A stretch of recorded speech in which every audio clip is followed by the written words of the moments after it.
Welcome to Nursery, a podcast from Ohio's creative voice. Check out www.thirdclass.net. That's worldwideweb.thirdclass.net.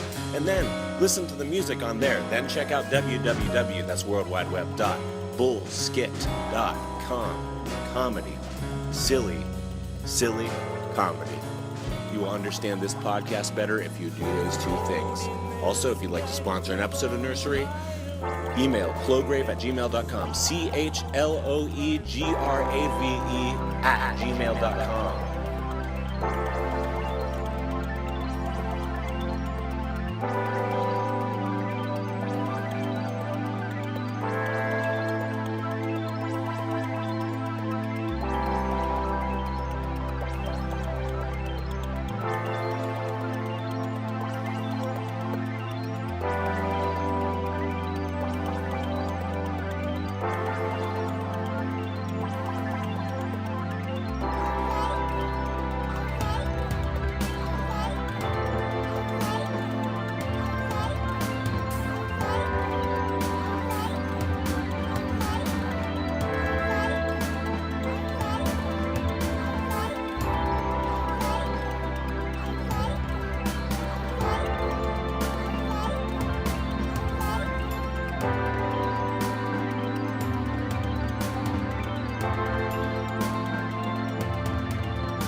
Hey guys, this is Lee. Welcome to Nursery. This is my friend DJ. Hey. What's up? That's from a beer commercial. Yeah, I remember that. I don't think you do until I explained it. No, no one knows about that. No, just kidding. This is DJ. I know him best as a person in the Youngstown, Ohio area, kind of Pittsburgh, PA area too at points, doing music. Lots of other places, Brooklyn, just all over the map. But also graphic designer, also wears lots of hats. But I think of you as a guy who's in a musical project called Bitter Alms. Yeah. So, when you have music in your head and you're walking around Ohio all the time, what is it that what do you think of Ohio? What is your perception on Ohio? You know, before we dig into that, I want to know more about this beer commercial. Oh yeah, they what they do is this guy makes a phone call, right? Uh-huh. And he's like calling his friend, and then he gets his friend on the phone, right? Uh-huh. You with me? Yeah. Okay. Yeah. And then when his friend answers, he kind of obnoxiously, but in a very comical, wacky way, he asks him, what's happening in his life by saying "What's up?" But he says it like with a bunch of Z's in the middle, like "was," and then it barely is a word, a couple words. Okay. This is pretty cool. And then the coolest thing, this is just so nice that they actually do it again. And they have this other guy. He's like, "Hey, can you pick the phone up from upstairs or down the basement or something?" Yeah. And the guy picks up, and when he does, they do that thing I described again. It's really good. And that means to drink. what does the person on the receiving end say? He actually says "What's up" as well. Okay. And then it's really cool because they're all kind of like jovial, like they're all like, "Hey, we're all friends," and so you're kind of. I got up from my chair. I think I was like 11, 10. I got up from my chair and drove to the grocery store and bought some Budweiser. Do they ever find out what's up? Yeah, no. That's the mystery of it. It's like there's a subtlety in it, and when you see the commercial, or when you maybe hear it on the radio, you drink Budweiser immediately because you're like, those guys ask each other how it's going. I need to drink. Yeah. It just works. The commercial makes you want to drink. Yeah. You're like, I just need a drink. Yeah. To get through. Drama already this morning. Just to get through this, yeah. You probably had a couple. You had a couple this morning, already. Get out of here, Jeremy. But yeah, man, I mean, like, all that in mind was out, music. What do you think about Ohio? Right. Well, I like the way you phrased that question. It's very, very well phrased. Yeah. Well, I meant initially. Oh, okay. I was being sincere. Well, I mean, there's a lot of things that I like about Ohio, but I would say that it's hard for me to really pinpoint anything that's exclusively Ohio, you know? Yeah. Like, being the places that I've been, I've met, you know, people that remind me of people from back home in Ohio, and, you know, vice versa. And so, there are things that I really like about it, especially, kind of the artist culture here is more is more like compulsory artists rather than like arts culture itself. So, you know, it's artists that make art because they need to make art. Mm-hmm.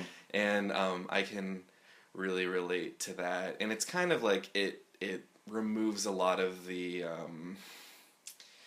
stinky rub of, like, you know, pretentiousness and exclusivity and even really like a hierarchy. So it's just like people trying to fulfill their own personal needs as an artist, and kind of, you know, there's a lot of solidarity because we're all kind of just like, you know, the quote unquote struggling artist. And and I think that brings a lot of us together, and I've experienced that a lot in Ohio.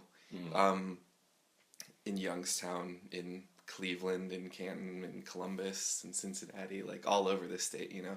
Yeah. And like I said, I'm not going to presume that that's an Ohio only thing, but it's just as my experience. Mm-hmm. Well, when you say that, I do think that I have become friends with people who are just artists. It doesn't really matter what art they do; they gravitate towards each other, like you say.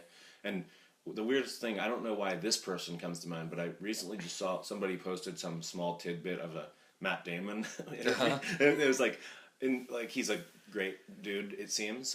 Interviews and acting, Okay.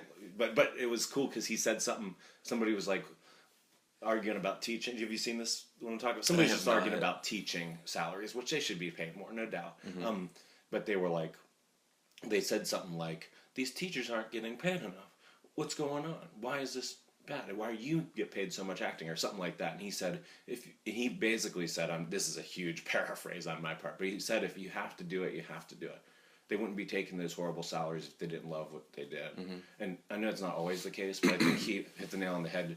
And I took it and applied it to you and me and everybody we know. Yeah. Like I was like, yeah, we wouldn't be doing it if we didn't, kind of like you say, have to. Right. We obviously, almost every single one of us is working 40 hours. Right. At something that might not have that much to do with the art that we're doing. Definitely. So I mean, when I saw that little tidbit, I was like, wow, like, he's kind of saying if he was paid nothing, he'd still be acting. Right. And, like, I kind of believe that. It doesn't have to be him saying it, but I believe if someone says that. Like, yeah, that makes sense. yeah, and I'm not saying everyone's like, it's in my blood. If I wasn't being paid to teach, I'd still be teaching. But in a sense, most people that are like people that are educationally, like, they're just like cool people that tell you cool things. And right. They're teachers of some sort and artists. Well, I see that as something that is kind of on the fringe a little bit as far as like the way culture views it, because I mean, we live in a very capitalist country, not to get into that, but so when somebody is, you know, almost working against that, knowing beforehand that like it's not about an end goal of, you know, a financial portfolio,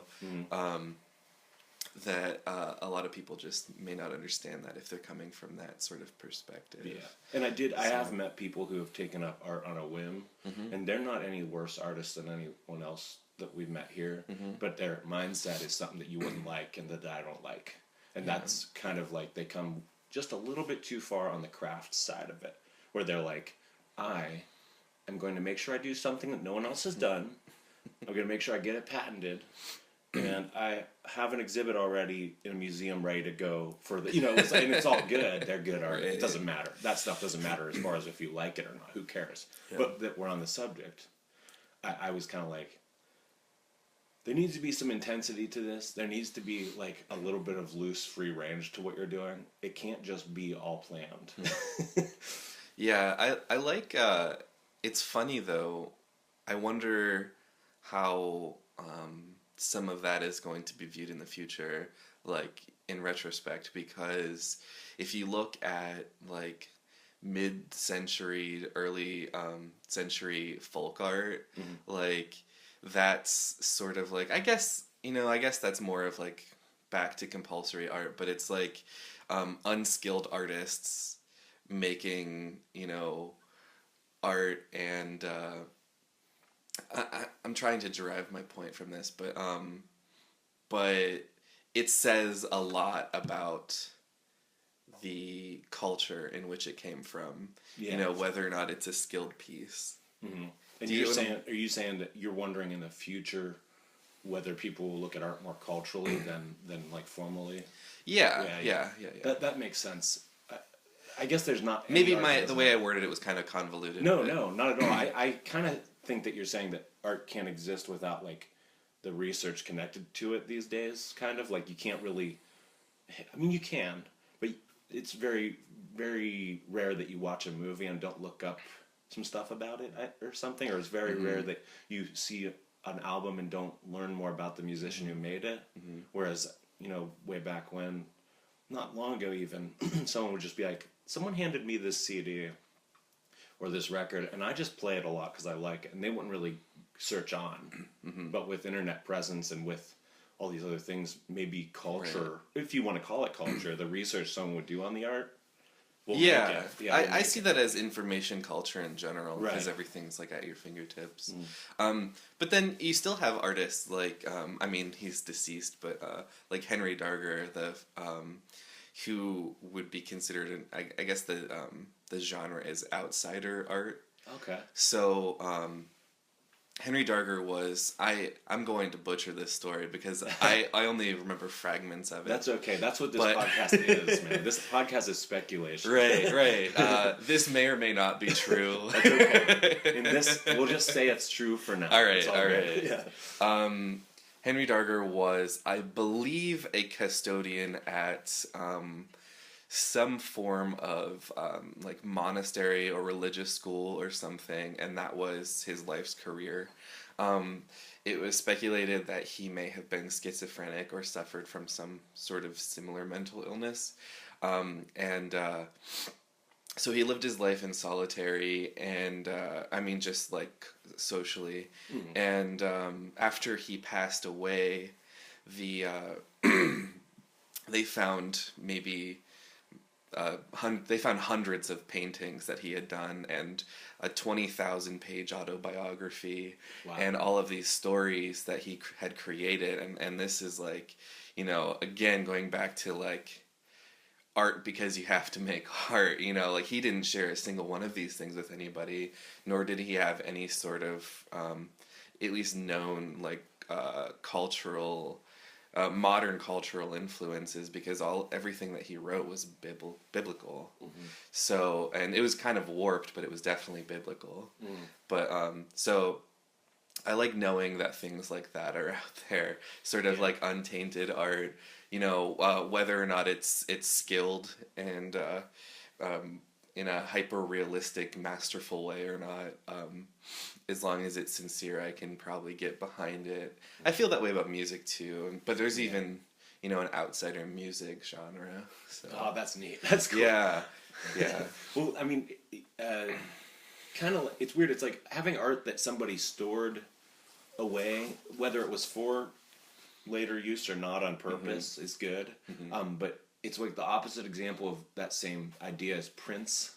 He apparently records videos and videos and videos and songs and songs and songs and vaults them all the time, so that I'm guessing it's kind of like 100 years after he dies, he can be immortal or whatever. and that's probably great stuff. Who knows? Right. But and doing it for other people is something I'm really for. But Right. that you said this guy kind of just couldn't help but just spin Yeah. and spin and produce. Yeah. And couldn't help it. I Yeah. mean, there's something to it, even just looking at the art, knowing that. It's a whole nother story than someone who's Right. like, we're unlocking the Disney vault now. Yeah. Or we're unlocking the Prince vault now. It's like, Right. I'm not using big versus small art. I keep using these mainstream examples, but it's not about that. It's just about how, what intent the art had behind it. Yeah. It's not going to make the art look different that much, but like you said, culturally, man, that's how we see it now. That's just how we see it. Right. And to its truest point, like, if you don't have something sincere to say with your art, why should anybody even care? Yeah. And usually the stuff that is being said that's sincere, it usually takes a couple security checkpoints to get to that. It's always kind of like, okay, let me set you up with this guy's life before you look at it. Mm-hmm. Also, he was into this and he had this disease, and then now you can look at it. Right. And I'm not saying it's not going to be good otherwise, but I can relate very well as an Ohio artist, and I'm sure you can too, that there's kind of these couple little disclaimers that you've got to give before people hear it. Well, yeah, I mean, context is important. Yeah, it's just super important. It's not that they wouldn't like it otherwise. Mm-hmm. It's just that, like, I usually take the disclaimers that other people have, what someone else has said about me, and I become what they said I was. Yeah. And I'm like, people said this and this and this, so let me tell you that before I play you this song. Yeah. Like, people called us this, so keep that in mind when you hear this. Yeah. And so I think it is important now, because everybody is in the creative mindset now, so it's okay to share that behind the scenes crap with them. Okay, secondly, so you see Ohio, you can't pinpoint too much, but you meet a lot of people that gravitate towards each other. Yes. Yeah, I mean, just to kind of summarize, like, I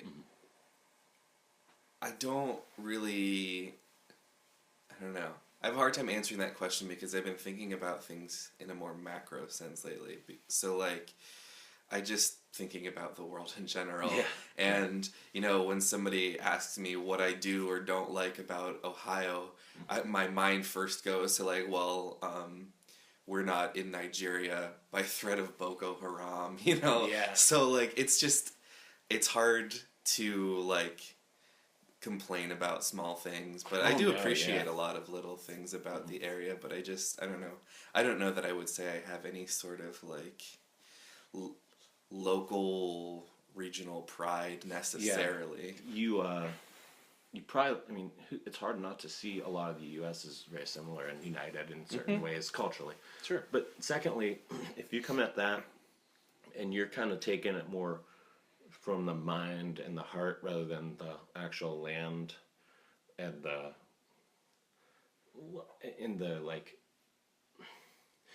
things that you like, I should say, are the things that are artistic, that happen to be in Ohio. What would you what would you describe yourself as far as your spiritual views, as being an Ohio person, being just like someone from around here? What's your, like, religion, or your, like, just your ideas of God as a, like, small town Ohio person? You're asking the connection between my relationship with Ohio just tell me what your religious views are, and then we'll connect it to Ohio. See if it has to do much with where you're from. You know what I mean? That's what I like doing. Well, okay. I don't know. I think I'm kind of just floating in the ether right now with my beliefs. I was raised Methodist, Christian Methodist, and until I was maybe 15 or 16, I went to a Catholic school until from kindergarten through third grade, and I went to Mass 5 days a week. And I'm baptized Catholic, but I was raised Methodist, and so I have that Christian cultural background.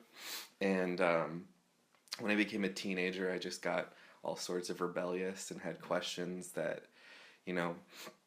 every time I would ask my minister pointed questions about things, I got very cyclical answers that didn't really, satisfy me. And I started searching outside of that, and I found myself upon Nichiren Buddhism, and that really spoke to me, because it was kind of like the stance of Nichiren is basically like, is whether or not there's a God is irrelevant. It's, you know, every answer to every question can come from within. It's just, it's like Buddhism, but it strips all of the mysticism out of it. There's no real attention to God or anything. It's just kind of about, you know, yielding your own strengths and spreading love. And so that really carried me through a lot of years. And then that deteriorated. And right now I've been, you know, sort of riding on both sides with like, I've attended a few, I've attended mass a few times. I've attended a few church services in the area, and at the same time, I've also been, you know, reading a lot of non-religious or I just read a book called Esoteric Christianity by Annie Besant, who sort of created the movement called Theosophy, which is basically like saying that all the main religions are all correct, and they all point to the same place, but all of the stories and all of the books leading to it, those are just cultural differences telling the same stories. And I like that. yeah, it's definitely interesting. It's a little too tidy, if you ask me. But yeah, so I guess that was the long answer to I don't know. You know, that's good. Actually, you don't even have to go. You don't have to go into anything cultural after that, because you have just gone through what a lot of Ohio people go through. Not exactly with the things you chose, but you came in a really weird way. Came a little bit full circle to not hate where you came from, and that's what a lot of people in small town Bible Belt do. Yeah. And so, and I think say that as a good thing. I think that's what connects a lot of artists. They go Right. through those phases. They might not hit Buddhism, they might not hit but they definitely question things and go on a journey. And Right. and I know you said you still don't know. I'm not saying you've arrived. Right. But, Well, but, you know. I mean, when I was younger, I resented certain things Yeah. because of my own generalizations of them. Like, you know, I got bitter about Christianity because of how aggressive certain people were with, you know, evangelizing, and I felt alienated by it. And, you know, as I've grown older, I've learned that, you know, as the saying goes, every family has a crazy uncle. So by that I mean, like, you can pick apart, you know, individual things about, you know, any number of beliefs, and I think that even applies to the way a lot of Western people view Muslims. Yeah. And another thing, I've been trying to read the Quran lately just to have a better understanding. Is that like it's a dumb question, but do you like the way it's written? I haven't ever read Well, the translation I have Yeah. is pretty geared for me. Is it? Okay. But it's, to be honest, it's a little bit hard to keep track of. So many names. Okay, yeah. That's my biggest challenge. But yeah, I think you just, you know, better understanding people is important, and trying not to judge. Through understanding people and being spiritual, and in a sense that has to do with you staying in the ether.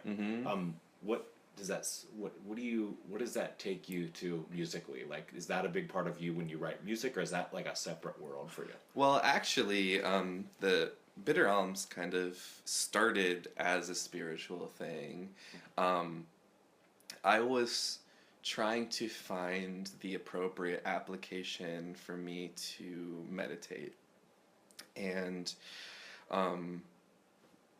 one of the things that really, you know, felt like a good spiritual conduit for me was making music, and specifically, you know, sort of concrete style instrumental, almost looping music. So it just, the repetition of everything really sort of helped me lock into my own internal rhythm, which in turn helped me to kind of understand my own, inner workings and gears. Does that mean you did it while you were making it, or are you saying you listened to it to meditate after? Oh, both. Wow, that's yeah. cool. But I think like while making it I mean, I'm sure you can relate that like making music is cathartic. Yes, and but so if you're able to listen to it afterwards and get into a meditative state without criticizing your music and picking it apart. Well, I definitely have that too. Right, but if you're able to overcome it,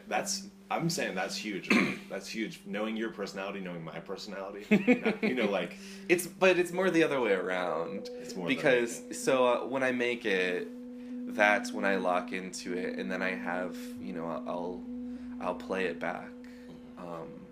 I'll throw it in iTunes and play it 12 times in a row or something, and then eventually I'll get to a point where I sort of break out of it, and then I'll just hate everything I did. But it's so sad to hear that that's the end for me. Like, I thought it's for not sure the other way around. Yeah, I thought for sure you'd be like, I get a little weird, and I say forget that, be confident, and I move past it, and then I get inside the music in a way that I never could before. But you're like, no, I start there, and then I come out, and I'm like, oh, this is stupid. I don't want to do this. Well, I mean, part of that is like just the way that I am with art in general is that I'm always, what I get out of the art is making it. It's not finalizing a product or sharing a product necessarily. Sure.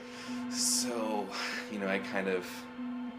I'm detached from the feelings of making it once it's done, and that's when I start looking at it from a critical eye, and then it's hard for me to do anything with that. I'm also probably one of the most insecure people you'd ever meet in your entire life, so I'll play a show and then one person will roll their eyes or something, and I'll just completely be ruined for the rest of the night. Oh man, your shows, I've seen 3 of your shows, and they're awesome, and I've always had a good time with it, but I can relate. I've kind of gotten past that at this point, but you're pretty seasoned though.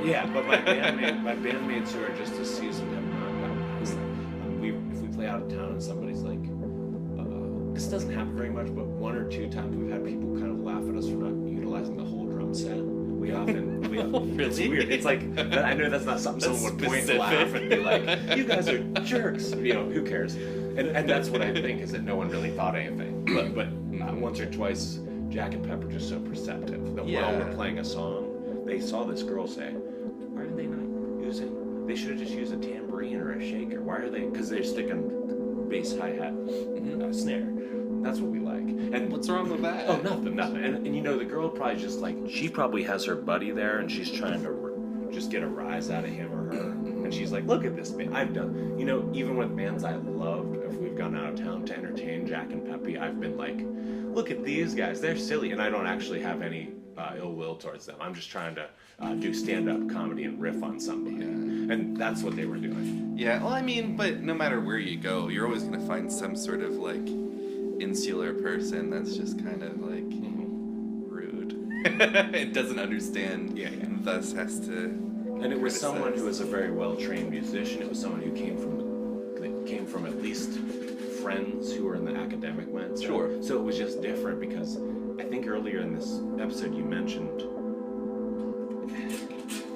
not skill set, but sincerity. Yeah. And stuff. And that's just, we got that written all over our face when we play. Well, that translates to vulnerability.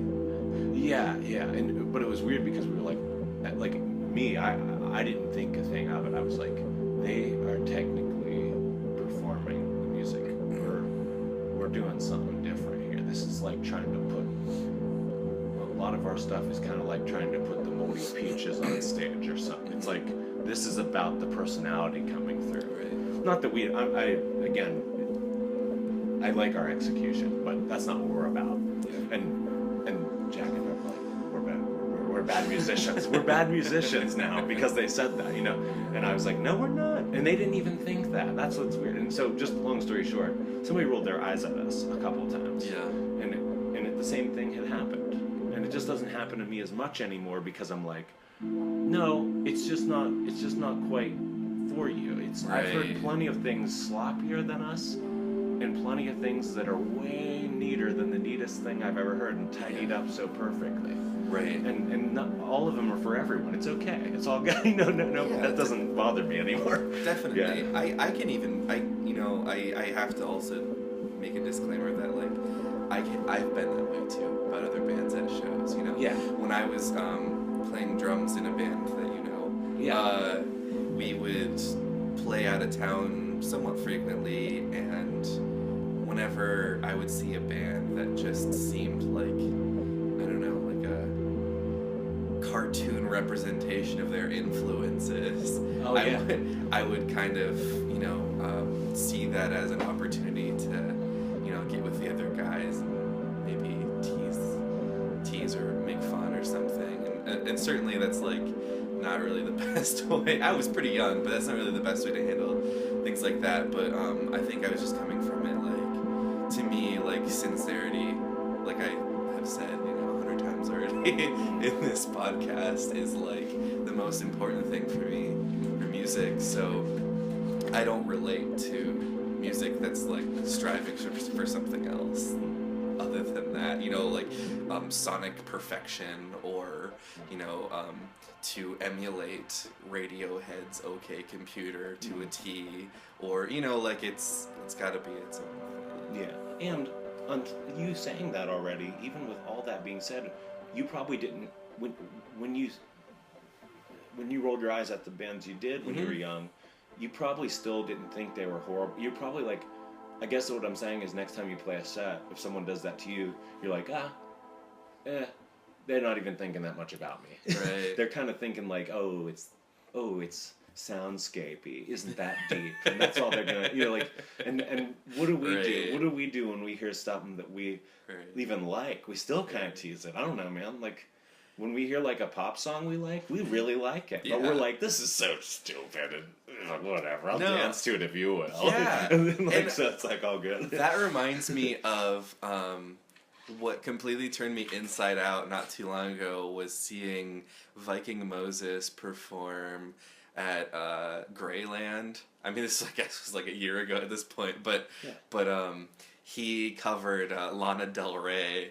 Oh, yeah. And his version of one of her songs just, like, completely flipped me upside down with my thoughts about, music coming from that place. That's cool. Yeah.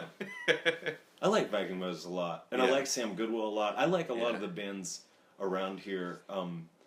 Man, they just happen to be really good. I'm just lucky. But so with music in mind, then, if you had to choose one song and you were stuck on an island with the song forever, what would that song be?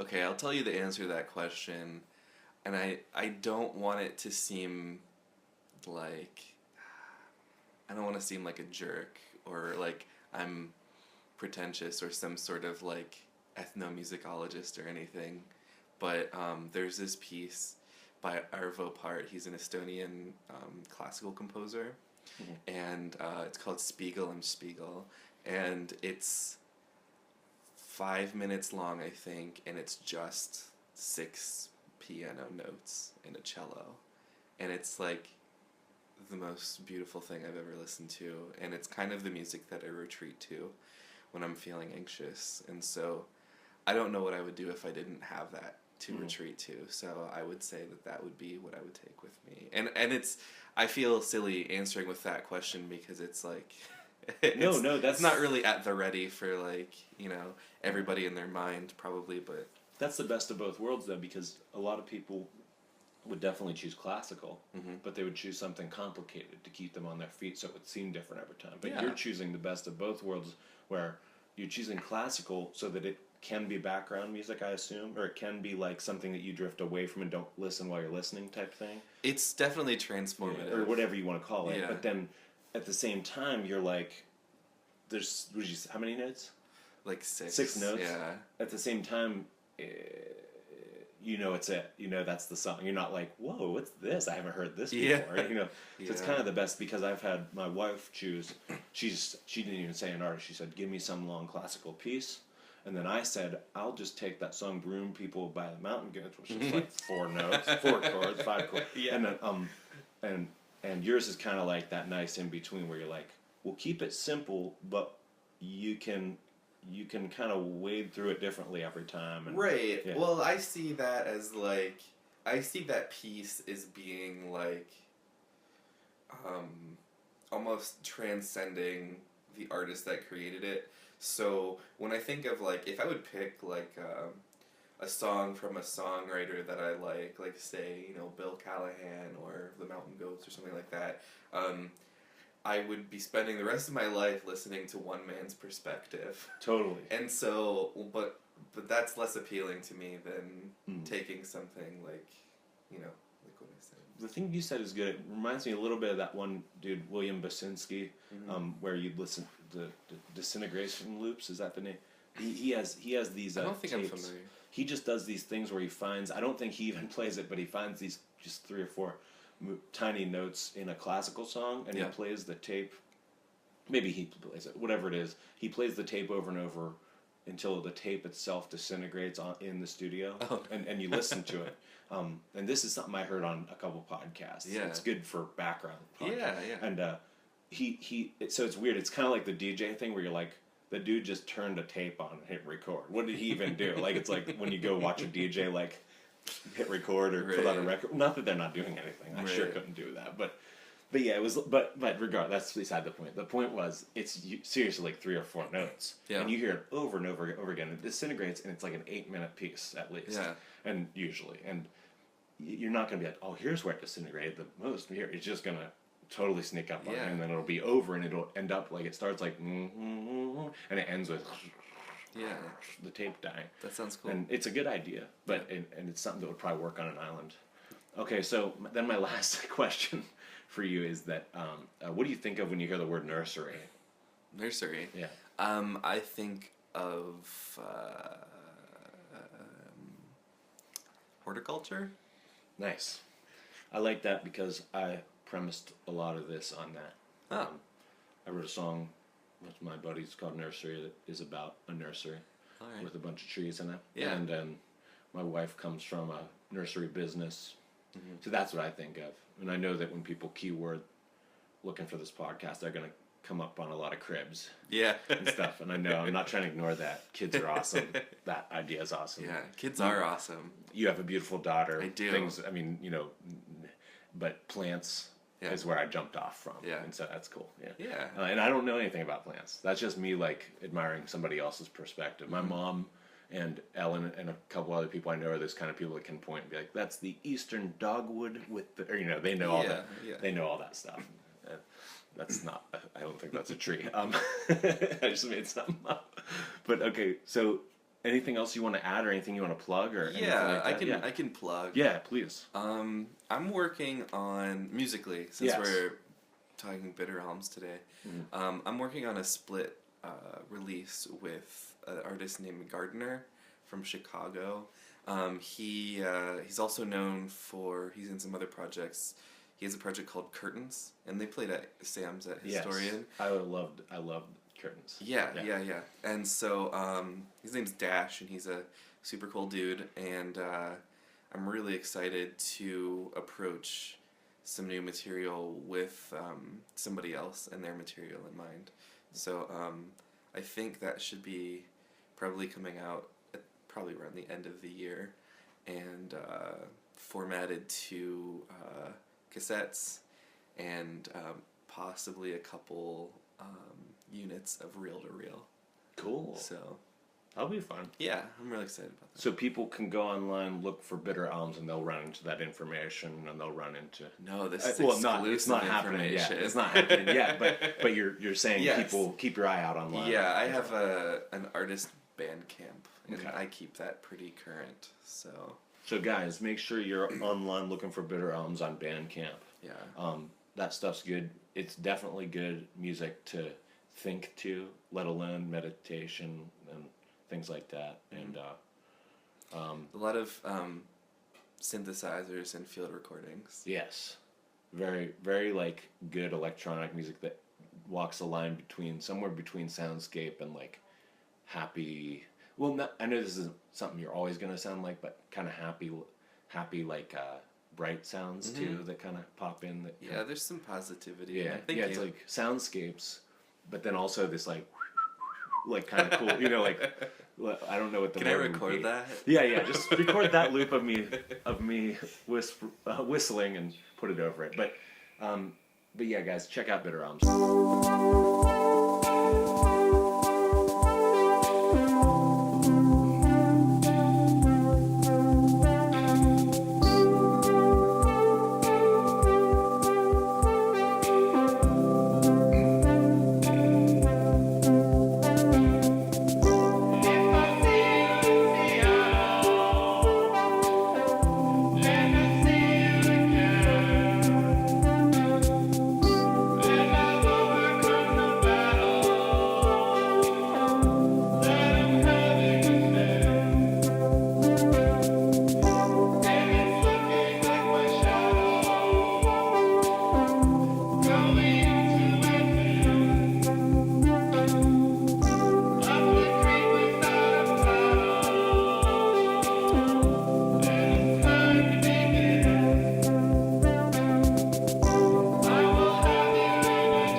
To go out on, it's look mom, we're on a podcast, and you're talking to my mom, so if you want to throw in something else, just tell her something. You can.